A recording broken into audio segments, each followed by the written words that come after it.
Hey guys, in this video I'll show you how to activate Google Fi SIM card on your iPhone. First, you want to go ahead and check if your Google Fi phone supports your model, okay? And if it does, all you need to do is go ahead and first download the Google Fi app, and you need to go ahead and start this process, right? On your iPhone, connect to your Wi-Fi network, sign in to the Google account connected with a phone number you want to use, and then to set up your phone number, you want to go ahead and download an eSIM on your iPhone, follow the in-app instructions. Then to set up your connectivity, you want to return to the Google Fi app and then update your network settings.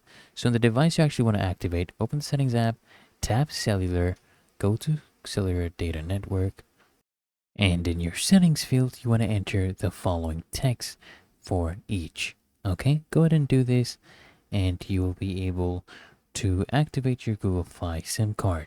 It's really that easy and simple, so I hope that this guide provided value to you, and if it did, consider smashing that like button, as well as subscribing to frequently asked questions, and I'll see you guys in the next one.